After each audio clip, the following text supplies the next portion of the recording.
Today's unboxing video is going to be a very special unboxing. We got a Retrofit oil pan. So if you're looking to purchase one of these, then this might be the video for you. So I got a knife here. We're going to go ahead and open this up.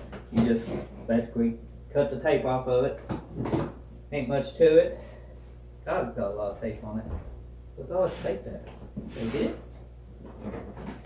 Oh, nope, missed the spot, guys. You shouldn't always never cut up with a knife.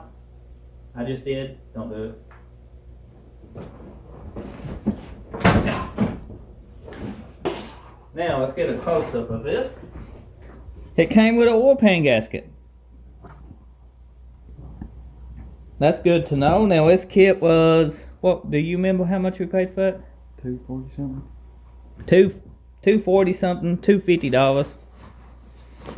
$250 for all you at fancy. Oh, that's the oil pan itself. We got a pickup tube. Every oil pan kit needs a pickup tube. Now this is not a homemade oil pan. This is actually a Retrofit bought pan. You can make your own oil pan. We have a video on that soon of installing a homemade oil pan. It seems it comes with a drain plug, some kind of fitting. There is a gasket and oil pan bolts. Okay, well, that ain't too bad. Oh!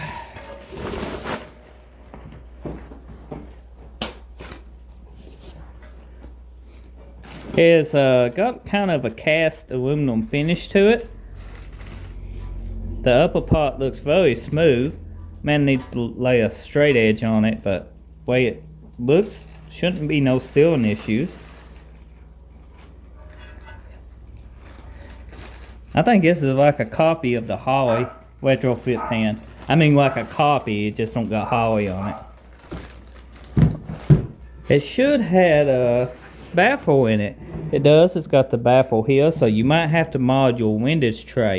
I am not 100% on that. We have an install video of this oil pan, so if that's something you're looking into, a Retrofit pan, and maybe how to install it, be sure to get subscribed if you're new here, because that video will be happening shortly. So the pickup tube will fit right down in here once it's mounted, just like so, just to give you an imagination of how it should go. And it's actually got the two hold downs, which is nice. That goes to the oil pump. Quick fit for oil, yeah. Chris said no oil today, sir. You don't want to dump oil in it? What? It won't hurt, man. So we're going to put all our fittings into one bag so we can keep up with them till we get ready to install this. The pickup tube, you want to put this back in your bag if you're going to store it. So you don't want stuff getting inside your pickup tube. It's got a nice little screen in there too. As for my impressions of this Retrofit oil pan, it's very nice. I don't think it have any fitment issues. It seems the build quality is outstanding for the price you give for it. I think pretty much it's almost a copy as the Holly Retrofit. You know, they really ain't much more I can say till we try it on the vehicle and put oil in it. If it don't leak, we're good. Pretty much. So get subscribed. And for everyone that's already subscribed and always a viewer, check that daily, always new content, thank you for watching.